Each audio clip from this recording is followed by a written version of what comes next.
Good morning प्यारे बच्चों।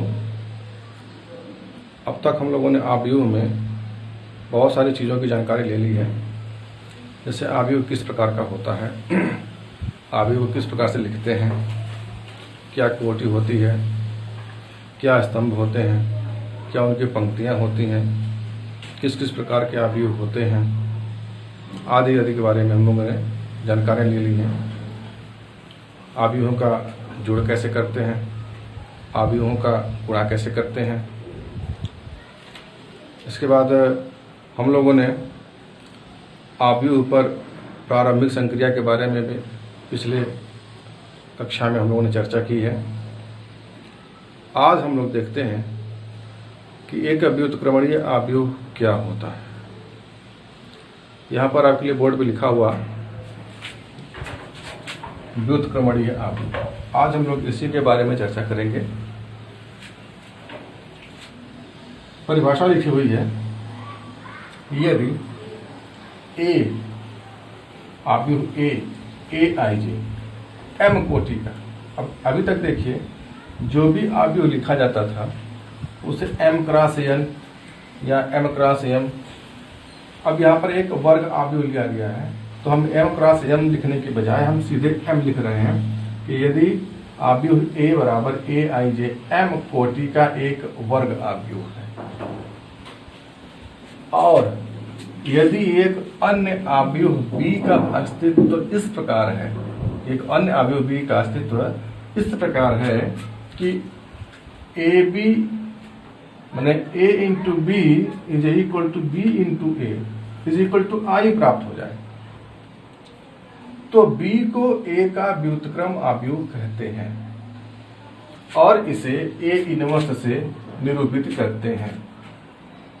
यह ठीक उसी प्रकार से है जैसा कि हम लोग अंकगणित में पढ़ते हैं। एक व्युत्क्रम मान क्या होता है, तो 5 का व्युत्क्रम हम यदि निकालना चाहते हैं तो 5 गुणे 1/5 कर देते हैं ताकि गुणनफल हमारा 1 आ जाए, और इस 1/5 को कहते हैं कि यह 5 का व्युत्क्रम है। इसी पर आधारित लगभग उसी तरह से यह भी डिफाइन है, यदि a इंटू बी बराबर b इंटू ए और बराबर i प्राप्त हो जाए तो b को i का व्युत्क्रम कहते हैं और इसे a इनवर्स से निरूपित करते हैं। तो आज हम लोग यही सीखेंगे कि किसी दिए गए आव्यूह का ए इनवर्स अर्थात उसका व्युत्क्रम कैसे ज्ञात करते हैं। अब जब ए इनवर्स प्राप्त होता है तो ऐसी दशा में आव्यूह ए व्युत्क्रमणीय कहलाता है। कोई आव्यूह ए का यदि हमें व्युत्क्रम आव्यूह प्राप्त हो जाता है, अर्थात एक इनवर्स मैट्रिक्स प्राप्त हो जाती है, तो इस प्रकार से ए है वह व्युत्क्रमणीय आव्यूह कहलाता है। अब हमें यह पता लगाना होता है कि किसी आव्यूह का हमें इनवर्स आव्यूह प्राप्त होगा कि नहीं। तो ध्यान देने योग्य बात है कि यहाँ पर एक उदाहरण के तौर पर लिखा गया है कि 2 3 1 2। यदि किसी आव्यूह की पूरी पंक्ति, कोई एक पंक्ति के सभी अवयव या किसी एक स्तंभ के सभी अवयव 0 प्राप्त हो जाए तो उस आव्यूह का व्युत्क्रमणीय आव्यूह प्राप्त नहीं किया जा सकता है। जैसे यदि उदाहरण के तौर पर देखा जाए,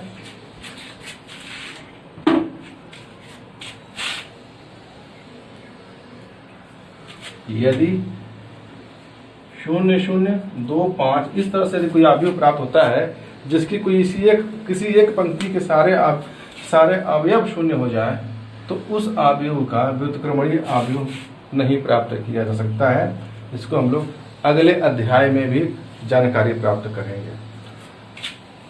यहां पर देखते हैं, अब हमें एक उदाहरण ए दिया गया है और एक उदाहरण में एक आव्यूह ए दिया गया है और दूसरा आव्यूह बी दिया गया है। यदि इनका गुणनफल i के बराबर हो जाए तो a का व्युत्क्रम b और b का व्युत्क्रम a कहलाएगा।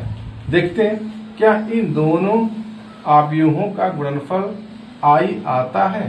देखते हैं तब ए बी का हमने गुणनफल, ए और बी का गुणनफल किया हमने। इसका प्रथम पंक्ति, इसका प्रथम स्तंभ मान लिखने के बाद ये आ गया। ए बी का, ए का द्वितीय स्तंभ, द्वितीय पंक्ति, इसका प्रथम स्तंभ, ये वाला मान आ गया। पुनः ए का प्रथम पंक्ति और बी की द्वितीय स्तंभ, ये आ गया। उसी प्रकार ए की प्रथम पंक्ति और बी का द्वितीय स्तंभ, ये वाला मान आ गया। अब इसको हमने सॉल्व किया, 4 ऋण 3, 2 ऋण 2, ऋण 6 धन 6, ऋण 3 धन 4, ये आ गया 1001 और ये आई के बराबर है। जैसा कि हम जानते हैं कि आई को हम लोग इसी प्रकार लिखते हैं। तो इस प्रकार ए बी का गुणनफल तो आई आ गया, लेकिन क्या बी ए का गुणनफल भी आई आएगा? देखते हैं। अब जिस प्रकार हमने ए बी का गुणनफल किया उसी प्रकार बी ए का गुणनफल करके देख सकते हैं कि उसका मान भी 1001 बराबर आई के रूप में आ रहा है। तो इस प्रकार कहा जा सकता है कि B is equal to A inverse तथा ए आव्यूह B का व्युत्क्रम है, अर्थात A is equal to B inverse. दोनों चीजें हैं, B is equal to A inverse और A is equal to B inverse, दोनों मान सही है। यहां से एक चीज निकल करके सामने आती है कि यदि एक आव्यूह A दिया गया है और इसी में इसी के इनवर्स से हम यदि गुणा कर देते हैं तो हमें I प्राप्त होता है। देखिए, स्पष्ट करना चाह रहे हैं कि यदि B जो है A का इनवर्स है, इसका मतलब कि A और A के इनवर्स से जब गुणा किया गया है तो I प्राप्त हुआ है। तो वही चीज हम यहाँ कहना चाहते हैं कि A into A inverse is equal to I. और दूसरी चीज इसका ये भी सही है कि A inverse into A is equal to I, दोनों चीजें हैं। यदि किसी आव्यूह में उसके इनवर्स से गुणा किया जाए तो आई प्राप्त होता है, और यदि किसी आव्यूह के इनवर्स में उस आव्यूह से गुणा किया जाए तो भी आई प्राप्त होता है। तो दोनों बातें सही हैं। तो आइए इसी नियम पर आधारित हम लोग एक प्रमेय देखते हैं। प्रमेय क्या है? किसी वर्ग आव्यूह का व्युत्क्रम आव्यूह यदि उसका अस्तित्व है तो अद्वितीय होता है। यदि अस्तित्व है, अस्तित्व का अर्थ यही हुआ कि कोई आव्यूह ए दिया गया है तो इसमें किसी पंक्ति के सारे अवयव शून्य न हो या किसी स्तंभ के सारे अवयव शून्य न हो तो उसमें इनवर्स का अस्तित्व होता है। देखिए, किसी वर्ग आव्यूह का व्युत्क्रम आव्यूह यदि उसका अस्तित्व है तो अद्वितीय होता है। अद्वितीय मतलब कि यूनिक होता है। हम देखते हैं कि क्या किसी वर्ग आव्यूह के एक से अधिक व्युत्क्रम आव्यूह प्राप्त होते हैं या नहीं। आइए देखते हैं। माना ए आईजे एम कोटि का एक वर्ग आव्यूह है। यदि संभव हो, मान लेते हैं कि 2 इसके व्युत्क्रम आव्यूह है और वो व्युत्क्रम आव्यूह हमारे बी और सी हैं। यदि संभव हो तो मान लिया जाए कि बी तथा सी आव्यूह के 2 व्युत्क्रम आव्यूह है। अब चूंकि ए का भी व्युत्क्रम बी है और ए का व्युत्क्रम भी सी है, एक 2 व्युत्क्रम प्राप्त हो गए हमारे, एक बी व्युत्क्रम प्राप्त हुआ और एक सी व्युत्क्रम प्राप्त हुआ है। इन दोनों से 2 समीकरण हमें प्राप्त होते हैं। देखिए, ए का व्युत्क्रम बी है, अतः A B is equal to B A is equal to I, जैसा कि प्रमेय 3 में कहा गया है। प्रमेय 3 इसके ऊपर कहा गया है, इसकी परिभाषा में कहा गया है कि A B is equal to B A is equal to I, A B is equal to B A is equal to I, यह कहा गया है। तो समीकरण नंबर 1 हो गया। जिस प्रकार से बी ए का आव्यूह है तो यह समीकरण प्राप्त हुआ, उसी प्रकार सी भी ए का व्युत्क्रम है, सी भी ए का व्युत्क्रम है। पुनः चूंकि ए का व्युत्क्रम सी है, अतः ए सी बराबर सी ए बराबर आई, यह भी समीकरण नंबर 2 आपको प्राप्त हो जाता है। अब b का मान हम निकालना चाहते हैं। b बराबर b इंटू आई हम लिख सकते हैं। किसी भी आव्यूह में यदि i से गुणा करते हैं तो हमें वही आव्यूह प्राप्त होता है। अब i की जगह पर हम ac भी ले सकते हैं समीकरण नंबर 2 के आधार पर। ac b इंटू ac हो जाएगा। अब ac को अलग अलग करते हैं तो हम गुणन में क्रम विनिमय नियम ये साहचर्य नियम पालन करता है। तो b इंटू ए सी बी ए को हम एक साथ कर लेते हैं और सी को अलग कर लिया हमने, और बी ए समीकरण नंबर 1 के आधार पर आई के बराबर आ हुआ है। तो ये आई इंटू सी करेंगे तो सी प्राप्त होगा। अर्थात हम बी से लेकर के चले और सी को बराबर दिखा दिया हमने, अर्थात बी और सी बराबर है, तो दोनों एक ही अवयव हो गए। तो इस प्रकार हमें प्राप्त होता है कि किसी अवयव के एक ही व्युत्क्रम अवयव प्राप्त होता है, अतः किसी अवयव का व्युत्क्रम अवयव अद्वितीय होता है। आइए प्रमेय नंबर 4 देखते हैं। प्रमेय नंबर 4 क्या दिया गया है? प्रमेय नंबर 3 तो आपने सिद्ध कर दिया है, 4 देखते हैं। यदि ए तथा बी समान कोटि के व्युत्क्रमणीय अवयव हैं तो A B inverse is equal to B inverse into A inverse. यह बहुत ही महत्वपूर्ण रिजल्ट है, यह आगे भी आपको इस पर आधारित प्रश्न मिलेंगे, इसलिए इसे ध्यान पूर्वक आप सिद्ध करेंगे। छोटा सा प्रमेय है लेकिन बहुत ही इंपॉर्टेंट प्रमेय है कि क्या है, यदि ए तथा बी समान कोटि के व्युत्क्रमणीय अवयव हैं तो ए बी का inverse is equal to B inverse into A inverse. आइए इसको सिद्ध करने का हम लोग प्रयास करते हैं। व्युत्क्रमणीय की परिभाषा से हम जानते हैं कि यदि कोई व्युत्क्रमणीय अवयव है और उसके इनवर्स से हम, जब व्युत्क्रमणीय अवयव है तो निश्चित रूप से उसका इनवर्स अवयव भी हमें प्राप्त होगा। तो उस अवयव और उसके व्युत्क्रम अवयव को जब गुणा करते हैं तो आई प्राप्त होता है। ए बी समान कोटि के अवयव व्युत्क्रमणीय अवयव है तो इनका गुणनफल भी व्युत्क्रमीय अवयव होगा। तो हमने ए और बी को गुणनफल कर लिया है और हमने देखा है कि इनका गुणनफल भी व्युत्क्रमणीय होता है। तो ए बी और ए बी के इनवर्स से जब गुणा करेंगे तो हमें आई प्राप्त होगा। अब जब हमने यह रिजल्ट मान लिया है, यह रिजल्ट क्योंकि हमने स्वयं लिया हुआ है तो यह हमें जानकारी होना चाहिए कि क्या माना गया है। तो चूंकि ए बी इनवर्स हमें निकालना है, ए बी का inverse is equal to B inverse A inverse, तो हम ए बी का इनवर्स में ए बी से ही गुणा कर देते हैं और देखते हैं कि आई के बराबर प्राप्त होता है। अब हम दोनों पक्षों में, इसके दोनों पक्षों में ए इनवर्स से गुणा कर देते हैं। तो A inverse into A B inverse is equal to A inverse I. अब ए इनवर्स आई में जब गुणा होगा तो वह ए इनवर्स ही प्राप्त होगा, और ए बी को भी हम यहाँ पर साचर विधि से इस ए इनवर्स को ए के साथ ले सकते हैं। तो A inverse into A into B into A B का inverse is equal to A inverse, यहां से प्राप्त होता है। अब देखते हैं कि ए इनवर्स इंटू ए पुनः आई प्राप्त हो जाएगा, तो आई इंटू बी हो जाएगा और ए बी इनवर्स हो गया is equal to A inverse. अब जब आई बी हमें मिला हुआ है तो आई का बी के साथ जब गुणा करेंगे तो हमें बी ही प्राप्त होगा। तो जब बी ही प्राप्त होगा तो अब बी में फिर बी इनवर्स का गुणा कर देते हैं, यानी कि दोनों पक्षों में हम बी इनवर्स का गुणा कर देते हैं। तो बी इनवर्स इंटू बी यह मिल जाएगा और इधर करेंगे तो बी इनवर्स इंटू ए प्राप्त होगा। अब बी इनवर्स इंटू बी मिला हुआ है तो इसका गुणनफल हमें आई के बराबर प्राप्त होगा। तो I into A B inverse is equal to B inverse A inverse, और आई का किसी भी इनवर्टिबल मैट्रिक्स यदि गुणा करते हैं तो हमें वही मैट्रिक्स प्राप्त होता है, अर्थात ए बी इनवर्स ही प्राप्त होगा is equal to B inverse into A inverse. तो हमने देखा कि व्युत्क्रमणीय अवयव की सहायता से ए बी इनवर्स, यदि ए और बी दो इनवर्टेबल मैट्रिक्स हैं तो ए बी का inverse is equal to B inverse into A inverse प्राप्त होता है। अब आइए एक आखिरी टॉपिक्स है प्रारंभिक संक्रियाओं द्वारा व्युत्क्रम अवयव ज्ञात करना। अब हमें व्युत्क्रम अवयव ज्ञात करना है, किस तरह से व्युत्क्रम अवयव ज्ञात करेंगे। यहाँ के लिए आपको प्रारंभिक संक्रियाओं द्वारा व्युत्क्रम अवयव ज्ञात करना है। अगले अध्याय में जब पहुंचेंगे तो इसको हम दूसरी विधि से भी इनवर्टेबल या व्युत्क्रम अवयव ज्ञात करने का प्रयास करेंगे। आइए एक बार प्रारंभिक संक्रियाओं के बारे में हम आपको जानकारी दे दें। कल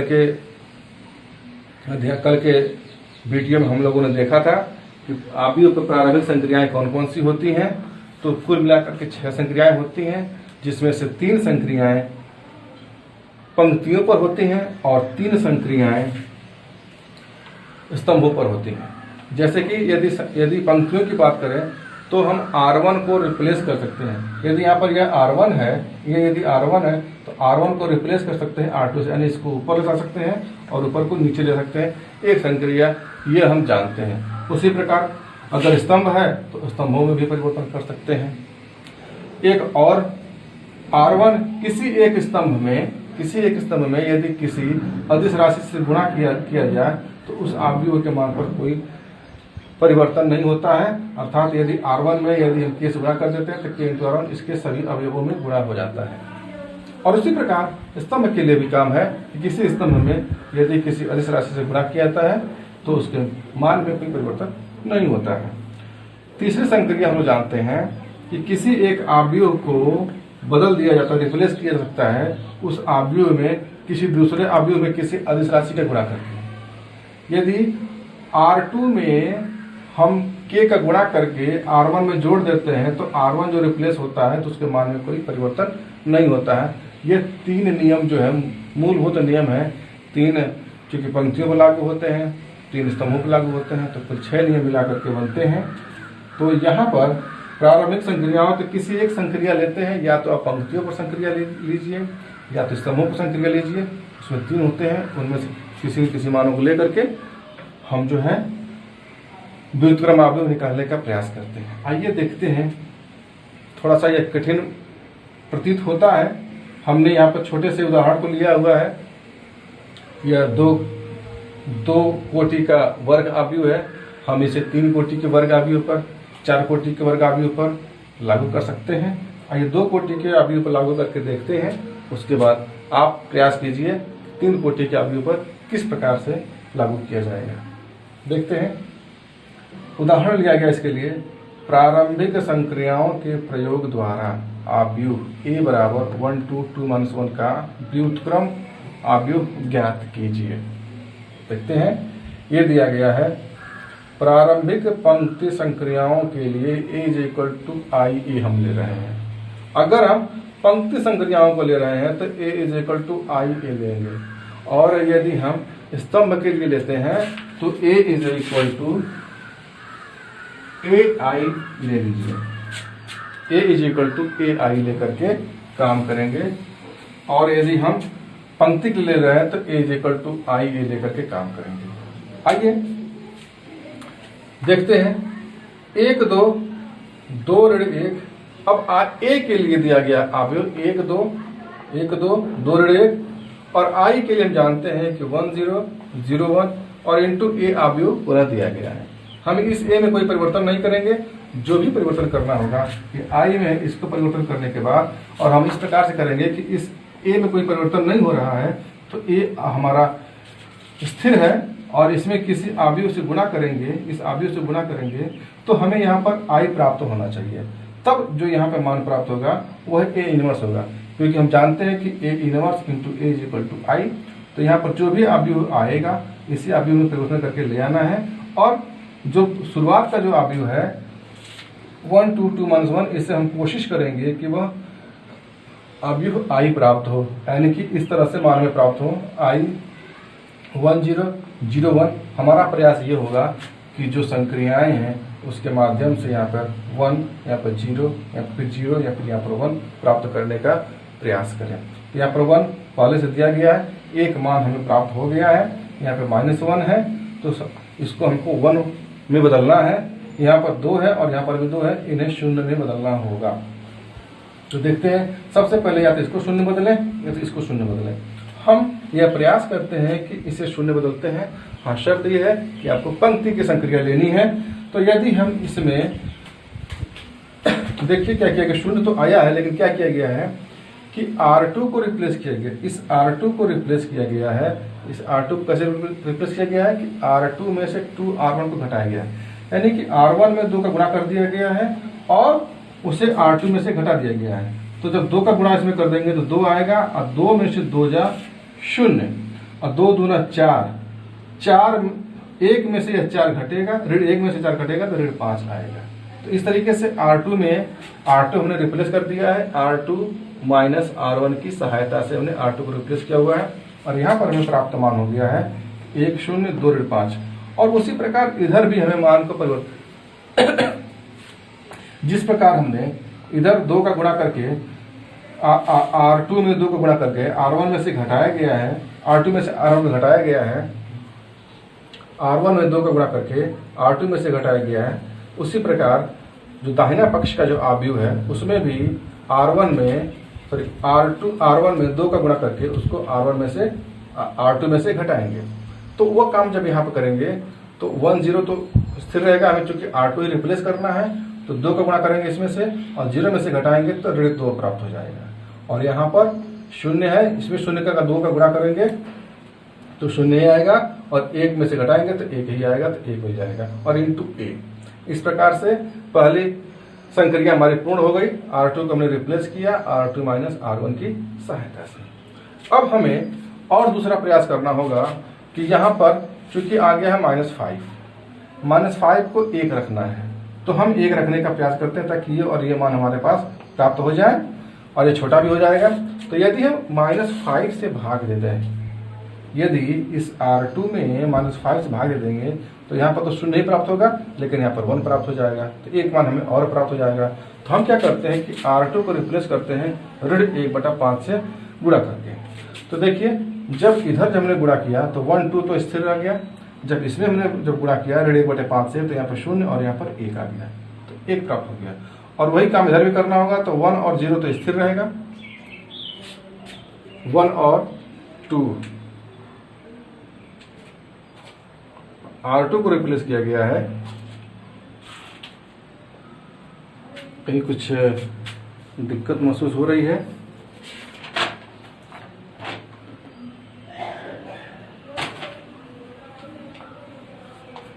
R2 को जब रिप्लेस किया गया R2 माइनस 2 R1 से तो 1 -2 0 1। फिर यहाँ पर जब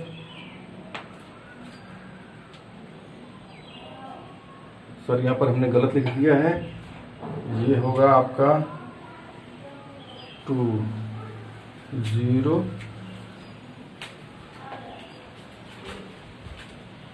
ये आपका या 0। तो इस तरीके से हमने R2 को फिर रिप्लेस किया हुआ है -1/5 R2 से। अब ये हमें मान प्राप्त हो गया 1 0 2 1, यहाँ पर 1 हमें प्राप्त हो गया, ये भी 1 प्राप्त हो गया, 1 प्राप्त हो गया। यहाँ पर हमें 0 लाना है, तो इस 0 को क्या करेंगे, इसमें यदि हम 2 का गुणा करके इसमें से घटा देते हैं तो हमें यहाँ पर भी 0 प्राप्त हो जाएगा और यहाँ पर भी 1 प्राप्त होगा। तो वो हम काम करेंगे यहाँ पर, ये देखिए R1 को फिर रिप्लेस करते हैं R1 माइनस 2 R2 से। तो R1 को जब रिप्लेस करते हैं तो ये 0 प्राप्त हो जाएगा, यहाँ भी 0 और यहाँ पर भी 1।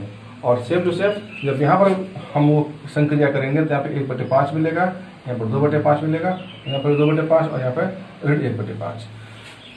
अब हम देखते हैं कि यहाँ पर हमें I प्राप्त हो गया और यहाँ पर A है। निश्चित रूप से यह A इनवर्स ही होगा, क्योंकि A इनवर्स में यदि A का जब गुणा किया जाएगा तभी हमें I प्राप्त होगा। तो निश्चित रूप से यह मान A इनवर्स के बराबर हो जाएगा और इसी को हम आगे चल करके A इनवर्स के रूप में परिभाषित कर देंगे। अर्थात A inverse is equal to 1/5 2/5 फिर 2/5 और 1/5। तो हम लोगों ने देखा कि जो प्रारंभिक संक्रियाओं द्वारा किस तरह से व्युत्क्रम आव्यूह हम लोग प्राप्त करते हैं। इसी के साथ यह अध्याय भी समाप्त होता है। इस पर आधारित जो असाइनमेंट दिए गए हैं उसको सॉल्व करके हमारे पास भेज दीजिए। धन्यवाद।